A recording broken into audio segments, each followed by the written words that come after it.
ustedes, con su asesor, ustedes son los expertos del tema. Lo que no puede pasar es que esta persona que no es experta en el tema les corrija cosas que ustedes ya deberían saber. Muy bien. Y me detengo en esta pequeña frase porque es importante, es un error que veo mucho. Nunca se olviden, para producir una página de su manuscrito tienen que haber leído al menos 100. O sea, sean los expertos en su tema. Muy bien, perfecto. Y como siempre, me voy a presentar. Estos son todas, por si acaso, mis potenciales conflictos de interés y siempre es importante mostrarlos. Muy bien. Y ahora sí nos vamos de lleno a la clase. Como saben, el proceso de investigación científica tiene diversas etapas. Y la primera etapa, que es concebir la idea de investigación y es realizar la búsqueda de investigación y a su vez, ¿no? Después de ello, hacer la búsqueda, ¿no? Después de hacer la pregunta, hacer la búsqueda científica, es importante que ustedes desarrollen su pregunta de investigación. La pregunta de investigación clásica, añosa, en investigación siempre ha sido para un proyecto, por ejemplo, etcétera, siempre se ha marcado en qué voy a medir, en quiénes lo voy a medir, dónde lo voy a medir y cuándo lo voy a hacer. Eso ha sido clásico. Eso es importante que ustedes se acuerden. Muy bien. Sin embargo, tienen que saber que esto, por ejemplo, factores asociados a, o mejor dicho, perdón, a obesidad como factor asociado a la diabetes mellitus en una muestra de estudiantes universitarios o en una muestra de poblados de trabajadores de Lima, Perú, 2021. O sea, ahí tienen que van a medir, ¿no? Van a medir la asociación entre la obesidad y la diabetes mellitus. ¿En quiénes? En trabajadores. ¿Dónde? En Lima. ¿Cuándo? En el 2021. Eso era clásico. Sin embargo, algo que se veía con bastante frecuencia era que a veces no realizabas un adecuado orden en la pregunta o a veces para explicar lo que querías hacer era bastante dificultoso. Por lo tanto, para esquematizar todas las preguntas de investigación, ojo, para esquematizar todas las preguntas de investigación a partir, a partir de la búsqueda de evidencia para la toma de decisiones, se creó la pregunta pico. Entonces, la pregunta pico fue diseñado como un reemplazo a las clásicas preguntas de investigación. ¿Para qué cosa les he dicho? Para la toma de decisiones basadas en evidencia. Eso quiere decir que la pregunta pico fue diseñado en un principio para la medicina basada en evidencia para buscar y tomar una decisión si le doy algo o no le doy algo a mi paciente. Doctor, eso quiere decir que no fue creado para yo hacer mi proyecto de investigación para poder concursar, enviarlo a una revista indexada, etcétera, etcétera. No. Para eso no fue creado en un principio la pregunta pico. Muy bien. Entonces, tienen que entender que fue diseñado, vuelvo a repetir, para el campo de la medicina basada en evidencia. Se ha amoblado, se ha acoplado la formulación pico por su facilidad y por su sencillez a las preguntas de investigación para hacer proyectos. Pero vamos a encontrarnos con un ligero problema, que no es aplicable en todas. Y eso es un dolor de cabeza a veces. Por ello, existen otras versiones de la pregunta pico. Pero clásicamente pico fue creado, vuelvo a repetir, no para hacer preguntas, no para hacer tu proyecto, sino para hacer preguntas de investigación para la toma de decisiones. Muy bien. Y algo más, no solo me sirve para poder tomar decisiones de una manera más sencilla, para tomar decisiones porque yo, al crear o al poder mi pregunta, formularla en pico, me permite esquematizarlo bien. Ah, ya, yo quiero buscar esto, necesito esta información. Por lo tanto, la pregunta pico fue hecha para ordenar mi pregunta, entenderla bien y para la búsqueda. La pregunta pico fue diseñada para la toma de decisiones, para que pueda entender yo mismo qué cosa quiero hacer, para que otras personas entiendan lo que quiero hacer, ¿ok? Y para buscar información científica.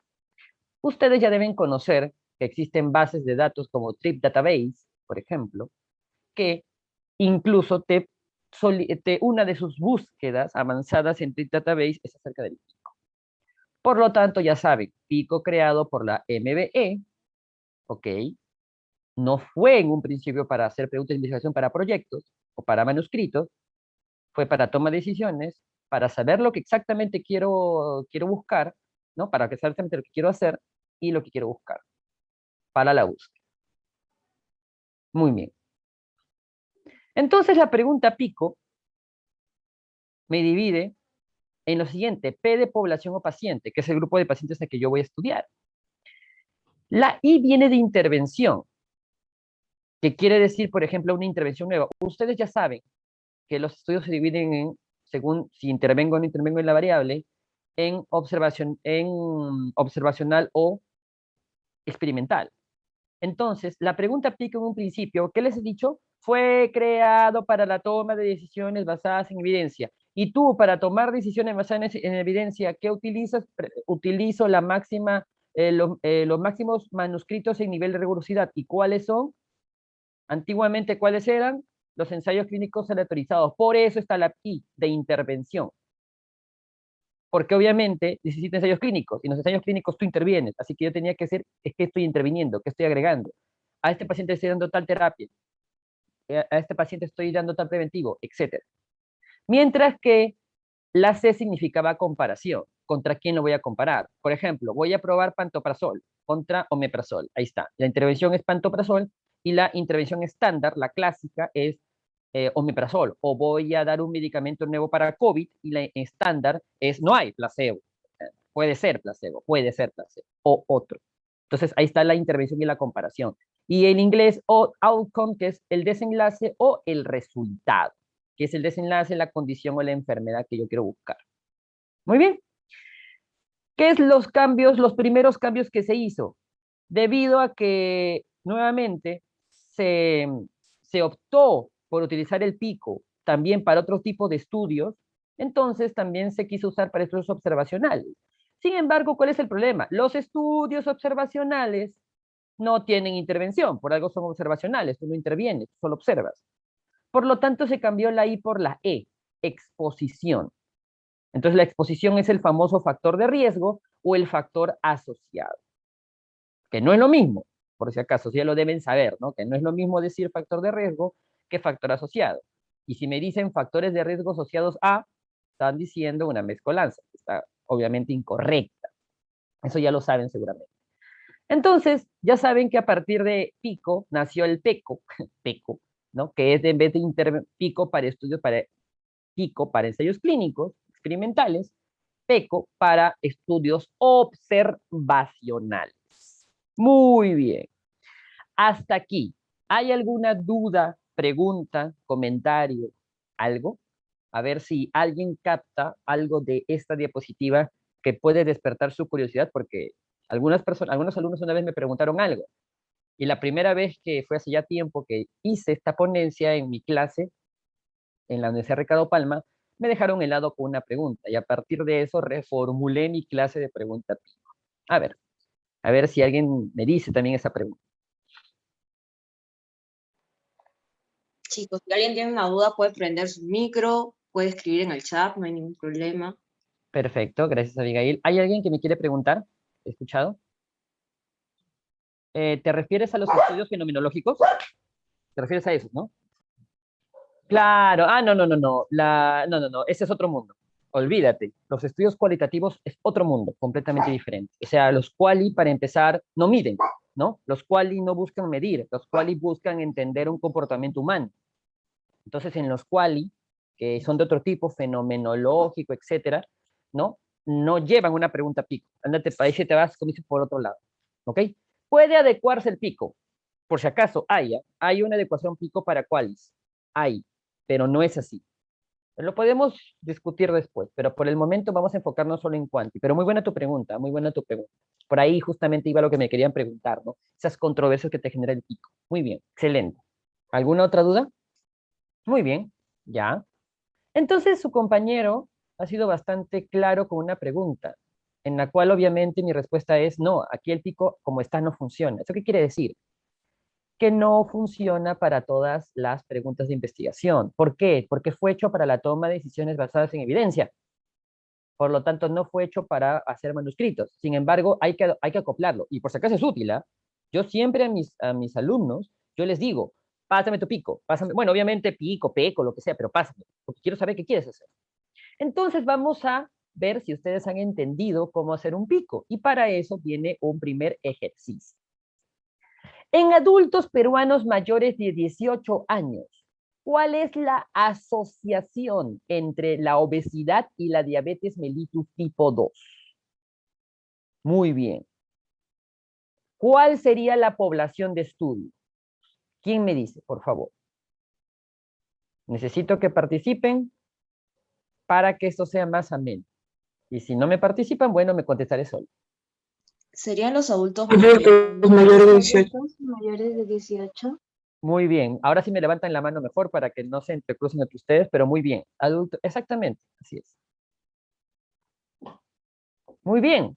Ya. Levántenme la mano. ¿Quién quiere colocar el siguiente? Yo, pero no tengo para levantar la manito. No hay problema, Danitza, dime.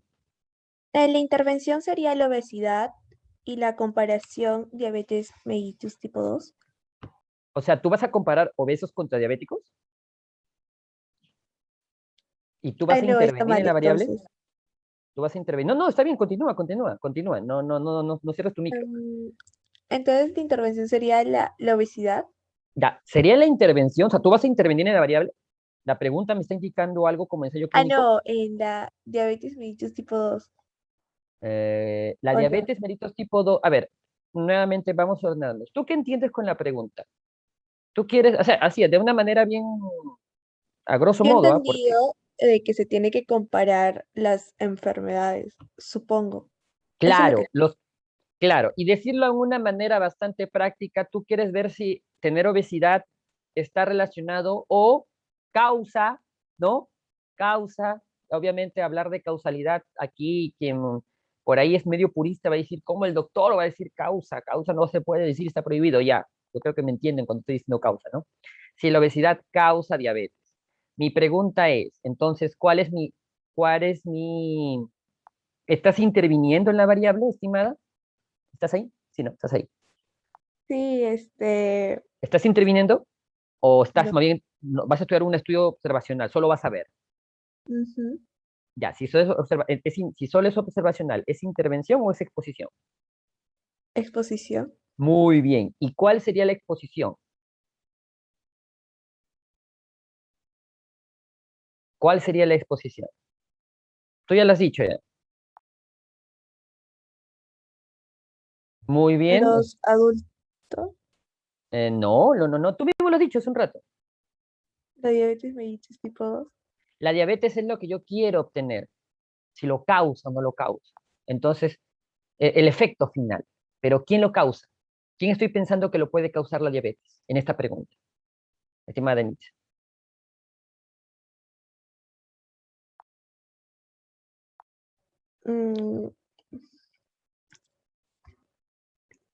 Mm, no sé, la verdad. Ya, no te preocupes, no te preocupes. Pero tú lo dijiste, la obesidad. Justamente es la obesidad. La exposición es ser obeso. ¿Y con qué lo voy a comparar?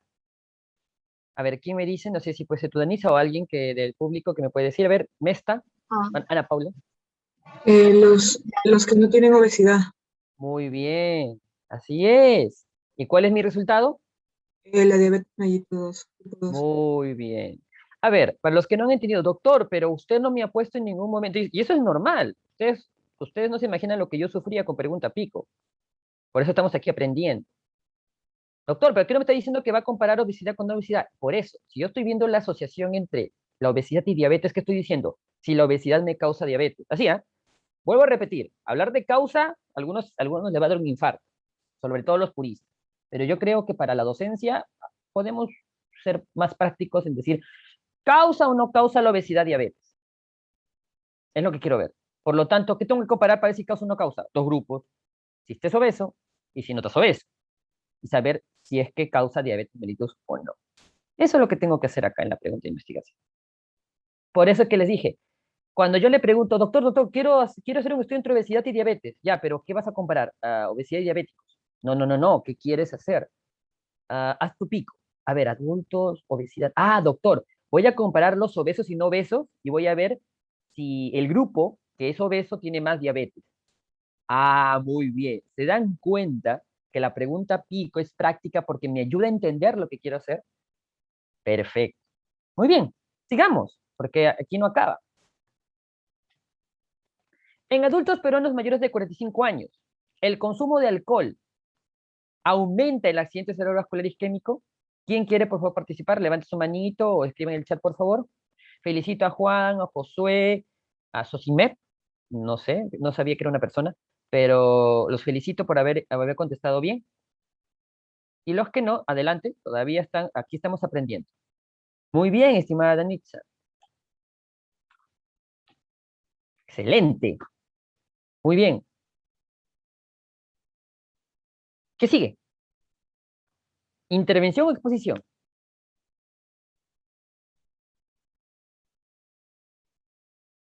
¿Y cuál sería? Estimado Exposición. Josué. ¿Cómo? Exposición, Ya, ¿y cuál sería la exposición? el alcoholismo, Ya, está bien. Ya, ¿y cuál sería? A ver, Abigail, ¿cuál es la comparación? Sería el no consumo de alcohol. Muy bien, excelente. ¿Y cuál es el resultado de otra persona? El accidente cerebrovascular isquémico. Muy bien, Danitza, muy bien, Juan, muy bien, Carol. Excelente. Ahora, ¿por qué les vuelvo a decir esto? Porque chicos, créanme, les va a servir el pico, el peco, les va a servir mucho para entender lo que quieren hacer. ¿De acuerdo? Para que entiendan lo que quieren hacer. Muy bien. Sigamos. En personas mayores de 65 años con osteoporosis, la suplementación de vitamina D mejora el número de fracturas de cadera. ¿Cuál sería la población? ¿Quién me dice?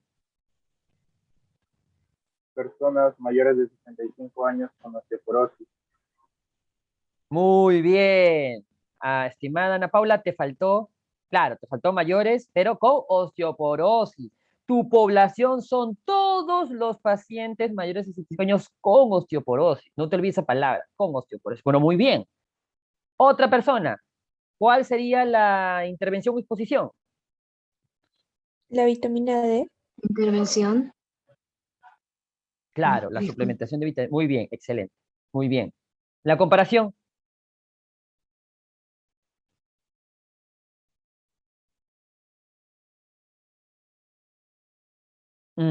Muy bien, no consume. Así es, muy bien, Ana, muy bien. ¿Y el resultado?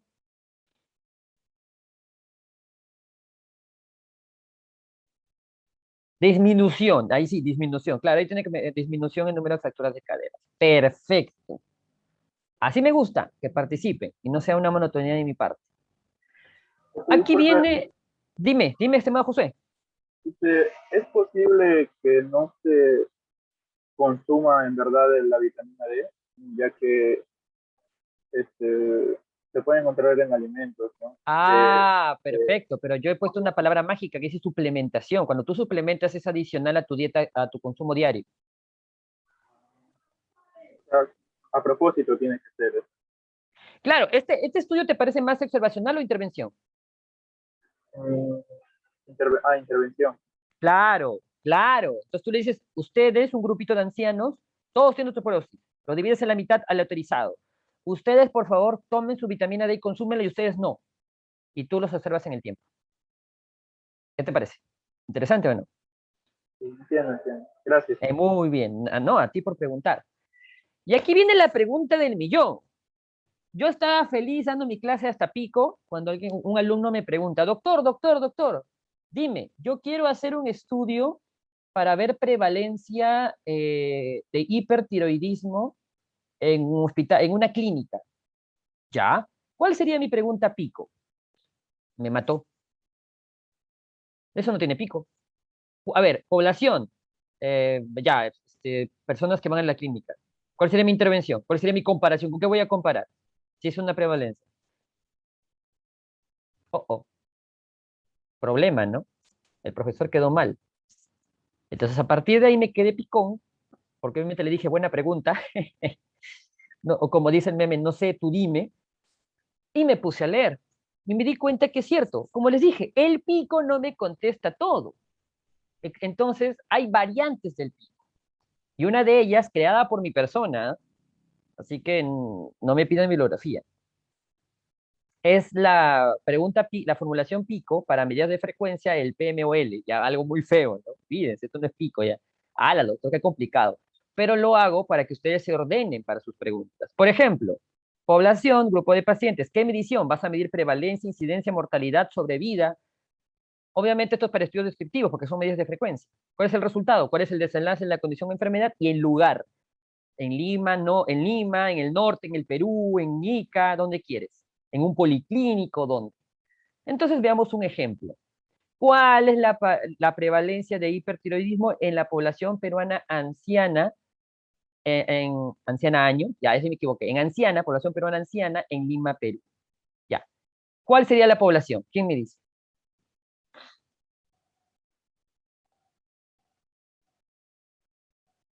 La, la población peruana anciana. Muy bien, la población peruana anciana. Ajá. Muy bien, excelente. ¿Cuál sería la medición? Peruanos ancianos. ¿Cuál sería? Abigail, ¿cuál sería la medición? La prevalencia, ¿Me estás preguntando o me estás respondiendo? respuesta. Ya, ya. Otra vez, ¿me estás preguntando o me estás respondiendo? Ya. Está bien, la Es prevalencia. la Muy bien. prevalencia, la prevalencia. De gatos, De de perros. hipertiroidismo. Muy bien, ya parezco lo que juré destruir. Mi profesor que me decía lo mismo, ¿no? Perros, gatos, ¿se acuerdan? Ya, muy bien.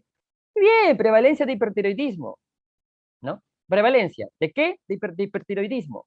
¿Dónde? ¿Dónde? En Lima, Lima. Lima, Perú. Muy bien, excelente. Ya está, ya está. Ah, doctor, pero no voy a hacer una pregunta pico para una media frecuencia. Bueno, es cierto, pero ¿por qué no ser ordenados? Es más, estimados alumnos, yo tengo una anécdota. A mí me llamó hace poco, me llamó una compañera bueno, yo ya terminé la maestría, ya ayer sustenté, ¿no? La de epidemiología y estadística, y justamente una compañera ahí me llamó y me dijo, Víctor, me están pidiendo pregunta pico para una prevalencia. Y le dijo ella, no hay pregunta pico. No, pero aquí nos están pidiendo poner pico y necesitamos poner pico. Entonces, algo ilógico, entonces, pero lo pidían. Y hay gente que no sabe. Entonces, ¿qué cosa hizo? Y puso el PMR, PML, bueno, el que sea. PMOL, el que yo lo he inventado, ¿no? Medio feo, ¿no? Pero ya. Muy bien. Y para estudios diagnósticos, los estudios diagnósticos, ¿qué me miden? Saber si una prueba me puede permitir, me permite precisar si un grupo de pacientes están sanos o están enfermos. ¿Cierto? Entonces, para pruebas diagnósticas tampoco hay pico. En este caso existe una nomenclatura, que obviamente yo no la escribí porque me iba fea, ¿no? P, C, T, P, R, ya, un poco feo ya. Pero quiero mostrarles aquí este pico que también he hecho yo, ¿no? Acerca de cómo podríamos nosotros hacer una comparación. Primero la población, después, ¿qué son las críticas operativas? Si quieres diagnóstico, quieres cribado, quieres descarte, quieres pronóstico. Técnica diagnóstica, qué prueba vas a poner? ¿Qué prueba vas a poner a prueba? Sí, así, ¿ah? ¿Qué prueba vas a poner a prueba? El patrón de referencia, ¿con quién lo voy a comparar? El gol estándar. Por ejemplo, quiero saber, quiero hacer una prueba para la diabetes mellitus. Ya, entonces, la técnica diagnóstica es la prueba a utilizar, la nueva. ¿Y cuál sería el patrón de referencia? El gol estándar para diabetes mellitus, ¿no? Y el resultado, diabetes mellitus, obviamente. Ya, los confundo quizá un poquito. Vamos a poner un ejemplo. A ver, en una población de trabajadores peruanos, ¿cuál es la capacidad discriminativa del índice triglicéridos y glucosa para el diagnóstico de resistencia a la insulina? Ya. ¿Saben qué? Les voy a ahorrar el dolor de cabeza del primero, porque es el más difícil, ¿no? ¿Cuál es la población? Ya, listo. Ya lo hice fácil ahora, ¿no? Ya, muy difícil la primera. A ver, ¿quién se anima? ¿Quién me dice cuáles son las características operativas? Yo les invito a que, bueno, creo que sí van a tener, he visto su itinerario, creo que sí van a tener pruebas diagnósticas como clase. Así que ya deben, no sé si la han tenido ya, pero es importante que pruebas diagnósticas sea un tema muy tocado. ¿Quién me dice cuáles son las características operativas? Silencio total. No puede ser. La capacidad discriminativa del índice de triglicéridos y glucosa. La capacidad discriminativa. Vamos a ver. No, el diagnóstico. La capacidad discriminativa para el diagnóstico. No te olvides. La característica operativa es que quiero el diagnóstico del privado. ¿Qué dice acá? El diagnóstico. Pero muy bien, muchas gracias por tu intervención. Excelente, porque así aprendes. Lo que yo quiero, doctor, es diagnóstico. ¿Qué? ¿Hay algo más, doctor, que diagnóstico? Por supuesto. El pronóstico, el cribado, no es lo mismo que diagnóstico. Eso ya en pruebas diagnósticas seguramente se lo van a pensar mucho más. Ya, ¿y cuál es la técnica diagnóstica que voy a poner a prueba? ¿Cuál es la técnica? Índice de triglicéridos y glucosa. Perfecto. ¿Cuál es el patrón de referencia? Bueno, en este caso no dice. Yo lo que quiero es el resultado, lo que yo quiero como resultado es la resistencia a la insulina, ¿cierto? Como resultado yo quiero la resistencia a la insulina. Quiero que me mida resistencia a la insulina. Doctor, el gol estándar no puede ser. ¿Y cuál es? IR. No es el gol estándar, pero es una buena referencia para resistencia a la insulina. Muy bien, muy bien. Doctor, un poco complicadito quizá, ¿no? Puede ser, pero créanme, es útil. No toda la vida van a ser factores o factores asociados a. Es un buen comienzo, pero no pueden toda la vida solo hacer estudios de factores asociados a. Hay que hacer estudios diagnósticos, hay que hacer un cohorte alguna vez, un caso de control, como para uno orgulloso decir, ya hice todo, ya hice todos los estudios, me quedo con el que más me gusta, pero ya hice todo. Muy bien. Otro ejemplo. En una población de estudiantes universitarios, ¿cuál es la capacidad discriminativa del Feinrich para el cribado de diabetes tipo 2? Wow, ¿cuál es la población? Muy difícil. Ya, les voy a ahorrar un problema. ¿Cuál es la característica operativa? El privado. Perfecto, muy bien. Técnica diagnóstica.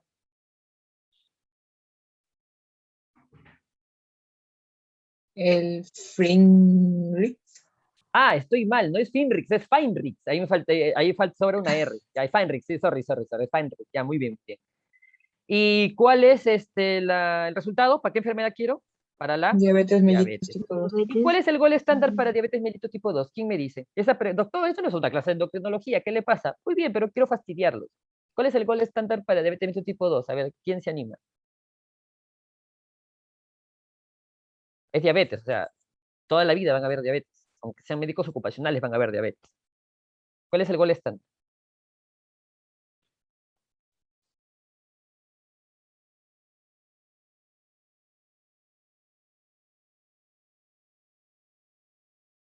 ¡Ah!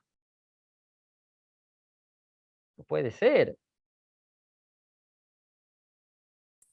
La hemoglobina glicosilada. Ya, Gary Nina dice, Moreno dice prueba de tolerancia oral a la glucosa. Ajá, ¿alguien más? Glicosilada y prueba de tolerancia oral a la glucosa. Entonces, nadie me menciona el de la ayuda. Una glucosa en ayunas mayor a 126. Ya, ya. El gol estándar para diabetes mellitus tipo 2, lo crean o no, es esta. La prueba por lactosa postprandial. Doctor, pero la guía me dice de Ada, me dice las 3. Claro, las 3. Pero si ustedes son bastante lectores, la gol estándar, y que ya tiene más de 100 años, es la postprandial. ¿Saben por qué les digo? Porque el día en que ustedes hagan una prueba de estudios diagnósticos para diabetes, alguien que sabe les va a decir, oye, pero tú has usado la glucosa en ayunas, y ese no es el gol estándar. Esa es una prueba de referencia, no es el gol estándar. Y te va a dejar frío. Pero por eso hay que leer. ¿Quieren ustedes destacar en el sentido de quieren saber y hacer bien las cosas bien? Hay que leer. Nada más, poco a poco, chicos. Pero bueno, seguramente no sabían. Lo felicito a Negari, o leyó, o lo chequeó, no sé, pero muy bien, porque así nomás no encuentras esa información. Pero muy bien, de verdad muy bien. Entonces ya saben algo extra, que es interesante saber porque eh, el que les habla colocó gol estándar para diabetes mellitus, glucosa en ayunas. Yo lo hice. ¿Y qué me hizo mi revisor par? Oye, ¿acaso el gol estándar para glucosa en ayunas? No, no es gol estándar. Quita gol estándar, quita prueba de oro. Me choteó. Y yo, pero el ADA dice, la guía dice. Está bien, pero no es el gol estándar. Tuve que cambiar gol estándar por prueba de referencia, que no es lo mismo.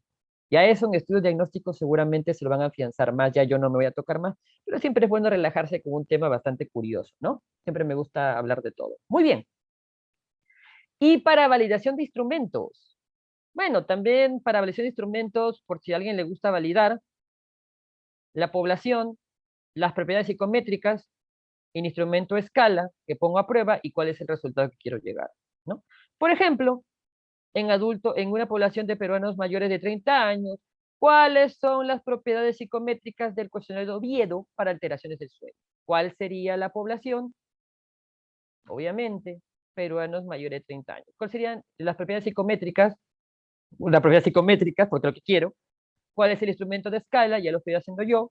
El cuestionario de Oviedo. ¿Y para qué? Para alteraciones de sueño. Nunca usen un test para medir algo si no ha sido validado en Perú. Por favor, ¿ya? Validen, porque créanme que si no lo validan y aún así lo hacen, su trabajo para alguien que de verdad sabe, así la revista se lo haya aceptado, no es válido, porque hay que validar. Eso es un tema aparte que siempre aconsejo a mis estudiantes. ¡Listo! Visiten mi blog, siempre está lleno de información interesante. Chicos, espero que les haya gustado la clase. Nos podríamos ahondar mucho más en Pico, en Pecot y todos los nombres raros que aquí he creado, pero ya es un comienzo para que ustedes vean que no siempre el Pico como tal funciona para todo y hay que adaptarse.